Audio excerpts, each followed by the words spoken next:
I was watching the nominations that morning myself alone, so I could swallow the disappointment in private. I mean, out of the hundreds of films that came out this year, I'm in the five that were nominated for Best Original Screenplay. That was an honor.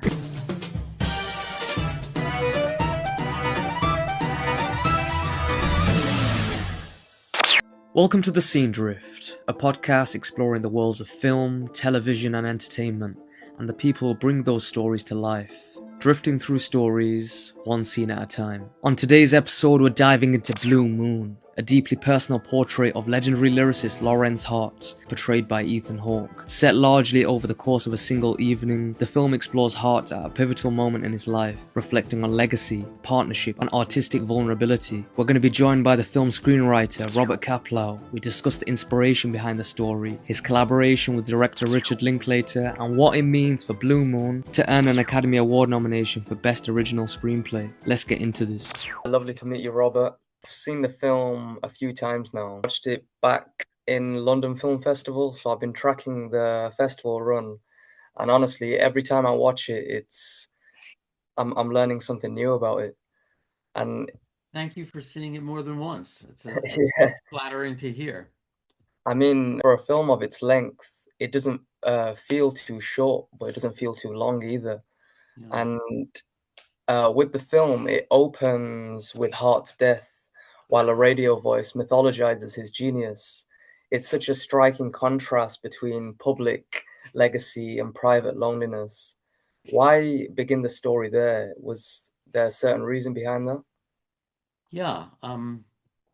First of all, when you hear the archival radio obituary, that's my voice. That's my cameo appearance in the movie. Oh, So that was fun to do. Um, no, it didn't used to begin that way. When I turned it in as a script, it was just all in Sardi's that night in real time in, wow. about 90 minutes. And I think the director, Richard Linklater, had the idea that, and I think it's a good idea that a lot of the audience isn't going to know who this guy is. Mm, And so is there a way in, 40 seconds that we can painlessly give them the exposition? He was a famous songwriter. Here are 10 of his big hits. So the audience might say, oh, yeah, I know My Funny Valentine. I know The Lady is a Tramp. I know that kind of stuff. So I think the original incarnation of that scene was it was going to be at Hart's funeral. And Rodgers is walking by the coffin and he breaks down emotionally, which apparently really happened.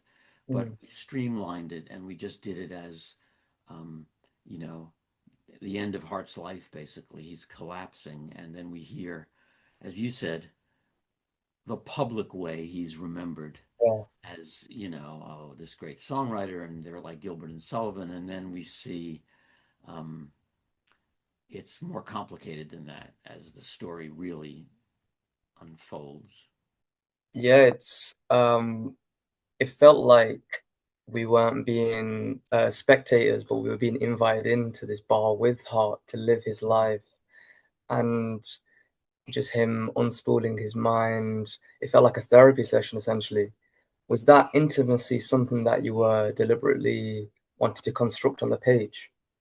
Yes, Mm, very, very much so. That, there are biographies written about Lorenz Hart and good biographies, but they don't seem to, they're mostly just the facts about him that, he did this show, he lived here, he did that.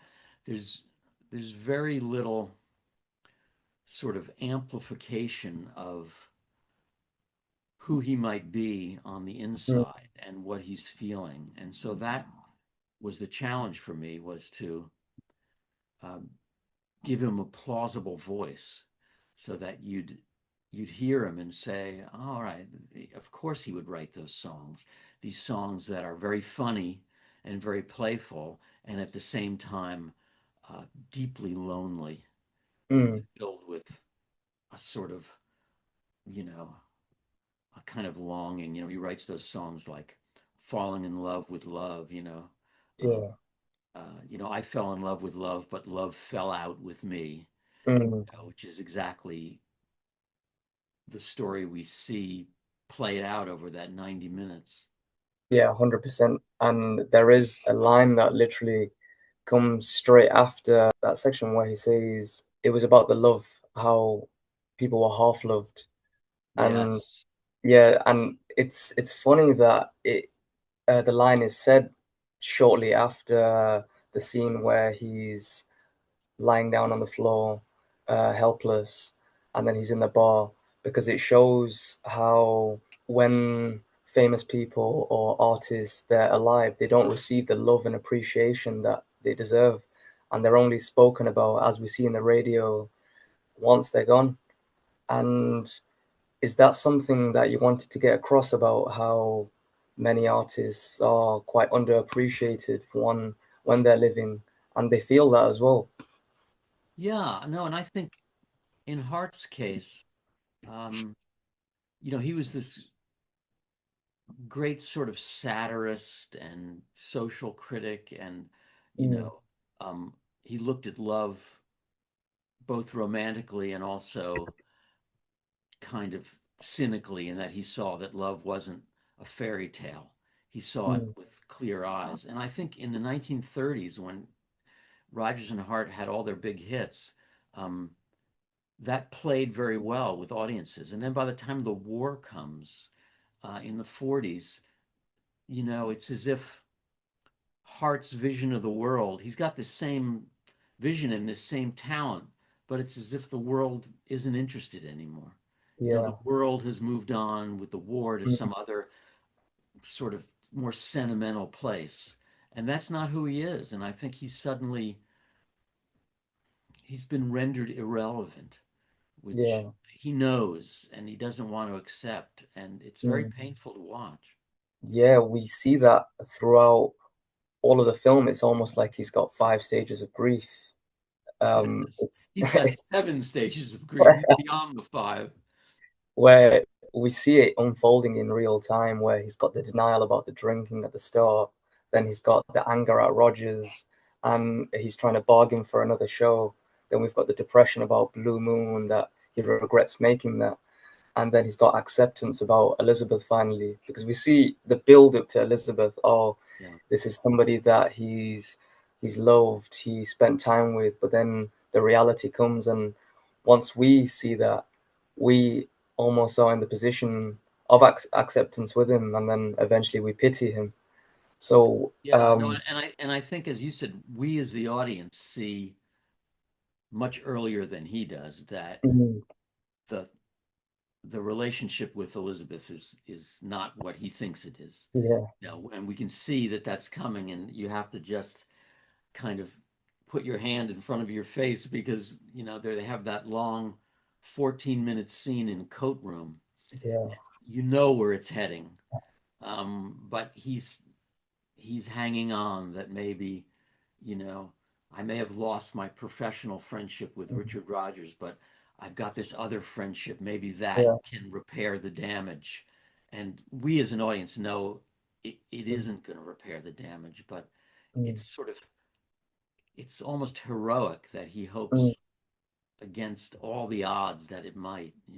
Yeah. It's quite sad as well, because it's almost like he's just clinging on for any sort of connection that he Yeah. can find. Even with the flower boy, um, he's just trying to find every little part of that, because he knows that essentially everybody's moved on from him. Um, Yeah. No, it's I mean, the film is a comedy, but I think it's got this um, thread of melancholy running through it that you have to be sensitive to, or you're not following the story. to speak about Rogers and Hart, they're almost like a divorced couple at a party, because Yes. the way that they're bickering, especially on the stairwell, it's was that something that you essentially wanted to lean more into their relationship? Because essentially Hart's there in a party where he's trying to celebrate his former partner's collaboration with a new lyricist, and he sort of wants to be happy, but he doesn't know whether to be happy. But it's the feeling of being replaced, Yeah, and that theme is quite universal. Despite us not all being famous lyricists, we know what it feels like to be replaced, replaced. and Yes, all of exactly, us are, are replaced by someone or something eventually. Um, no, but I think you're right. The scene on the staircase, which is, it's not that long a scene. Maybe it's, I don't know, 5 or 7 minutes.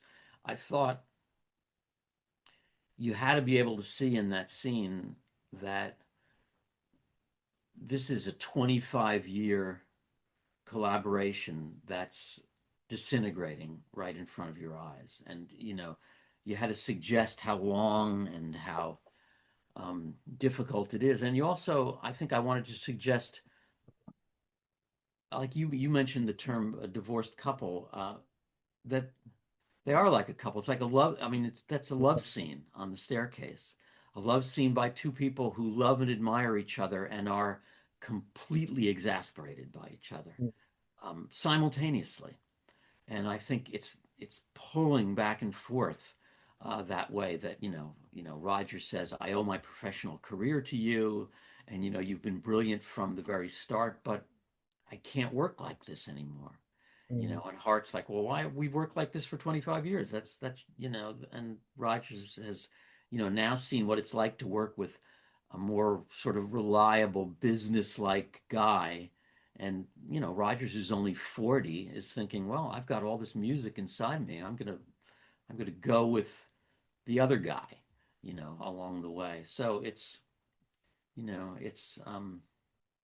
as I said, we see his professional partnership disintegrate, and then we see his private life with Elizabeth disintegrate mm, all in the same evening, and Elizabeth walks out with Rogers as the ultimate turnaround, yeah, she's leaving the party with him. Um, and it's tough, and yet I like that the film ends with Hart at the bar. He does what he does, which is to entertain people and to hold court. And he's telling a funny story about the origin of Blue Moon at the end. Instead of weeping in his beer, he does what he does, which is, I think his whole life, he's had to have been the smartest and the funniest guy in the room, or no one would have paid attention to him. He's little and he doesn't look that good. And so his, what he trades in is his wit and his conjuring with words and all the stuff that he's so brilliant at. And he's still doing it at the end, though he's lost everything. yeah. For him, it's quite ironic how everybody says to him that he needs to go to therapy, but Mm. he refuses it. But throughout the whole film, him speaking is a huge therapy session. Yeah. Everybody, yeah, Well, and I think, as you mentioned earlier, the bartender's a kind of therapist for mm, him. He's pouring his heart out to the bartender in a way that he's not going to talk to anyone else in the room and say, the goal for myself this year, my secret goal is to stop being so scared. That's a very vulnerable thing to say to somebody, and you can't say that to everybody or they'll laugh at you. yeah, 100%. And as you mentioned, so I saw in an interview with Ethan Hawke that he said the stairwell scene was one of his favorite scenes that he's ever filmed in his career. But there was a line that he also said that is one of his favorite lines that he's ever spoken in his career. It was about how the wonderful thing about art is that it Yeah, waits for you. it Yeah. waits for you. Yeah. So I think the beautiful thing about that line is that um, it could be with movies where many people could discover movies in their lives at different times, not when it releases, but maybe when they've gone through a breakup or even a divorce or anything major or any experience. The film will still be there. It won't move on, and it'll come to you. Yeah, right. And in the way that, I may have seen um, an Ingmar Bergman film or a Fellini film when I was young, and it meant nothing to me. And it waited, and I changed and grew, and my eyes were open. And now, it, it speaks to me, the very same thing. Not a frame has been changed, but I changed, and as you said, the art exists as this wonderful, patient thing. Yeah. But for yourself, what did that line mean to you when you were writing it? Yeah, I think it meant what you suggested, which is that things might not necessarily speak to you at the moment, but eventually they do. I mean, will reread a short story I read 30 years ago, and suddenly it's it's about my life now, the short story, and it never was before, but the story hasn't changed. The story has waited patiently to finally wait for me to meet it face to face, and I finally did. This isn't your first collaboration with Richard Linklater, uh, and what you've worked on multiple projects with him. What is it that draws you to keep coming back as a collaborator with Richard? Well, he made a film from a novel that I wrote called Me and Orson Welles Yeah, about it's 20 incredible. years ago. I didn't write the screenplay, but he adapted it, and I met with him and we talked about it, and he showed me drafts of the screenplay, and they filmed it in London and on the Isle of Man, and I went to the filming as a sort of I don't know, an unpaid consultant, I guess would be what I was. And I just, when he first bought the film rights to Me and Orson Welles, and I got this email that said Richard Linklater wants to buy the film rights, I was like, oh, I know who that is, Richard Linklater, because I really admired that film Before Sunrise, and Mm. what I liked about that film was it felt almost like a two-character play. That two characters would stand around a pinball machine for 7 minutes and just talk, and you know, Linklater didn't. Linklater trusted that the words would be enough to pull you into these characters, and he didn't have to have the camera, twirling around the pinball machine and doing all this, magic tricks because he didn't trust the audience. And I really like that he trusted the audience to listen. I think a lot of filmmakers um, don't, and they feel like we got to have more visual stuff, and it's kind of all this stuff, and a scene can't run more than 3 or 4 minutes, or the audience is going to we're going to lose them. And so he and I remained friends from that point on, and we were talking maybe about 10 or 12 years ago on the phone, and he said to me, "What are you working on, Robert?" I said, "Oh, yeah, I'm trying to write this thing about the last days of Lorenz Hart." And he goes, "I'm really interested in Lorenz Hart. Could I read that?" And, how many other filmmakers in the world would have said that? Yeah. Nobody would have said. Um, and I sent it to him, and, and I sent him a long version, about 20 minutes longer than the final version. And he liked it. We talked a lot about the phone, and he sent it to Ethan Hawke. And, and again, uh, I don't know any other director that would have thought that Hawke was right for that part, because, he's too tall, he's too good looking. Um, but he is right for it. And one of the reasons I thought he would be right was because um, Hart's a kind of, he's a writer, and you hear him delivering dialogue, like somebody who has really internalized that dialogue and made it his own and tasted the poetry of the words.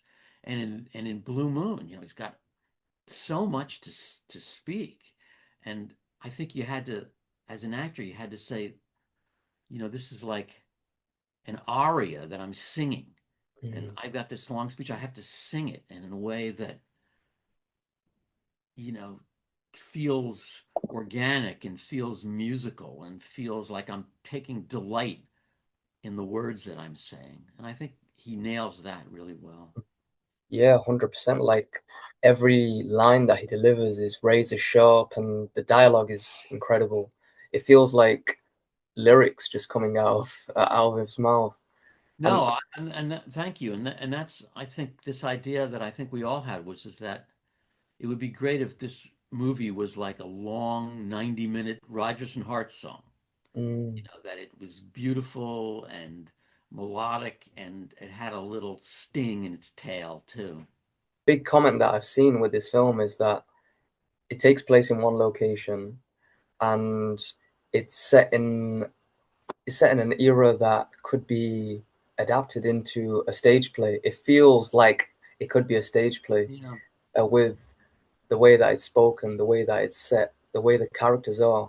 Do you feel like that it could be a stage play, or is it something that you would want it to be? I don't know. To me, it's the world of the theater. All these guys are theater guys. They're composers, they're lyricists, they're producers, they're investors. Um, and to me, it just had to feel theatrical, like you're in the world of the theater. So the idea of setting it in real time with people talking to each other and getting up to the bathroom and to the piano, but it's all there. The theatricality of that appealed to me. Whether it would be a stage play or not, I don't know. To me, it feels a little too intimate to be a stage play. A stage Yeah. play, you're throwing your lines to the back wall, and it's very large dramatically. And this, I think part of the way this works is because the camera's a foot away from him, and you can see where, his eyes are welling with tears, at a certain point. And I don't know if you were in row 80 in the theater, whether that would work or not. Yeah, like the scene with Elizabeth, it's quite a quiet, intimate scene, so I don't Yeah. think that you could be able to portray that on stage as well as you could on screen. No, and I think what's nice about that scene is it's a lot of that is Hart listening, which hasn't happened in the rest of the movie. And that's on film that works really well because we watch him listen line by line. I don't know. Maybe some brilliant stage director could pull it off. I couldn't do it, but maybe somebody could. And I couldn't forget to mention that you are nominated for the Oscar for this screenplay, and I am. it's an incredible triumph achievement, and you deserve all the plaudits. And Thank you. It was surprising. I mean, delightful surprise. I was watching the nominations that morning myself alone, so I could swallow the disappointment in private when I got overlooked, and that I wasn't overlooked was just, um, I mean, out of the hundreds of films that came out this year, I'm in the five that were nominated for Best Original Screenplay. That was um, uh, an honor. I think there's quite like a beautiful thing about it, because with the line, as I mentioned before, about how many artists are underappreciated when they're here. I'm glad that the Oscars finally appreciated you whilst you are making the art live. So No, and and it's and to me, it was usually the films that get nominated are much flashier. They're mm, showier. Things are blowing up, and there's car chases, and this is a very literary kind of quiet film, and that, as you said, that people noticed it and responded to it is really rewarding to me. yeah. You said that a lot of films that get nominated are flashy and action and showy. But I think that's particularly the reason why you did get nominated, because we've been getting too many of those things. We haven't been getting anything like Blue Moon. So it was more refreshing to the palate that we did get something more witty, razor sharp dialogue, something that feels theatrical but isn't uh, a stage play. So having that, it's just a nice way of seeing something new in the cinema. It's heartening. I think it's heartening for writers and directors to say, wow, you could make a little movie like this, Yeah. and maybe it'll make a little noise in this world that we live in. Yeah, it reminded me a bit of Midnight in Paris, like how it Yeah. was in a single night in New York. It's it was very I think we needed more films like this. And after spending so much time with Hart in this bar, because I think most of the runtime is just him speaking, uh, how do you want audiences to just carry his message across, or his thoughts across? Well, I would like, and I think what I hope is that the film makes people remember him. He's a largely forgotten figure who wrote these beautiful songs, but people think of Rodgers and Hammerstein. That's what they think of. And it would just please me if people rediscovered him and rediscovered those songs. That some young person went out and said, "Oh, I'm going to record My Funny Valentine." Now that I know the soul who wrote it, that would be uh, rewarding for everybody. Yeah, I'll be honest, I had no idea who Lorenz Hart was, but it made me want to learn more about him after this film. And I think a lot more people, the consensus is that a lot more people are interested with him. And there is a really key thing about how Elizabeth is almost entirely fictional, isn't she? Because as I read that it's based on the letters that Hart sent that you ended up having in your possession. So what were, if you can share, what were some of the things that you did like read in those letters? Well, the letters that I have are just her letters. They're carbon copies of about a dozen letters that she sent him that somebody found in an estate sale in Nyack, New York, and I bought. And so it's one side of a conversation. So the fun part for me as a writer was to try to invent the conversation. So she suggests that they went off together to a lake house for a weekend, but I don't know if they went alone or I don't know what happened there, but I could invent that. Or she says I had this terrible 20th birthday with this guy I have a crush on, but she doesn't say what happened. So I could invent it in a way that um, italicizes Hart's relationship with her. So her whole story about unrequited love is secretly mirroring what he feels about her. That she says, you know, I'm you don't know. Do you have any idea what it's like when you're a woman and you love a guy with all your heart and he just doesn't return it?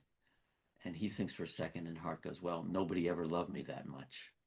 The line from Casablanca that he likes so much, but he's really talking about that he loves her that much and he's getting nothing back. So it was fun to take something that was largely fictional, but to integrate it into the story I was telling.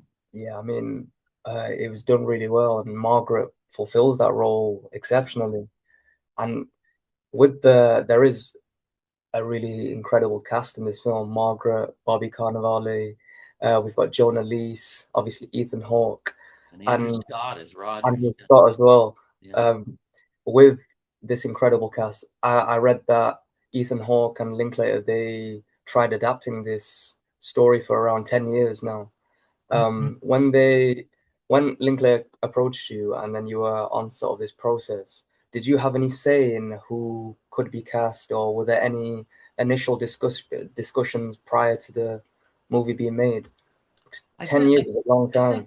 I think Rick Linklater told me, I think we can get Andrew Scott and I think we could get Margaret. I mean, and he sort of ran those ideas past me, but you know, he's got a great eye and ear for casting. I don't.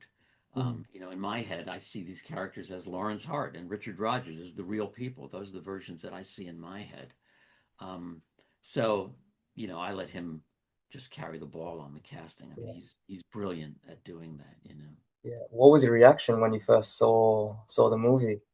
Because it's your words essentially on the screen. Yeah, I had seen a rough cut of it on my computer, and I was impressed with it. And I, uh, I saw it with my girlfriend Lynn, who was sitting next to me watching the computer, and she was getting all weepy at the end, which I thought was kind of nice. She was being affected emotionally. She was also talking back to the screen at Lorenz Hart, saying, shut up, you're making it worse." Which I think he is making it worse in many cases. And then the second time I saw it with an actual audience was at Berlin, at the Berlin Film Festival, which was fun just to hear an audience laughing and responding, even though the film was being shown with German subtitles. Um, so people had to translate it in their head and then laugh at the jokes. And that was rewarding to me to hear how much laughter uh, there was from the film. Yeah, it's funny, it's tragic. It makes you want to sympathize for Hart, especially when he says this is a line that he kept saying multiple times that honestly I did relate to. we're all extras in each other's lives. Yeah. It feels very philosophical. And what was the idea behind bringing that line onto the page? Yeah, I mean it's a line actually the bartender says, and then Hart kind of agrees with it. But I think again it goes with this idea of that, people are so absorbed in their own lives that everyone else, no matter how deeply you're feeling things, you're a footnote to their lives, you know. And in the way sometimes other people are a footnote in your lives, and you want to be seen as bigger than a footnote along the way, but a lot of times life won't allow you to do that.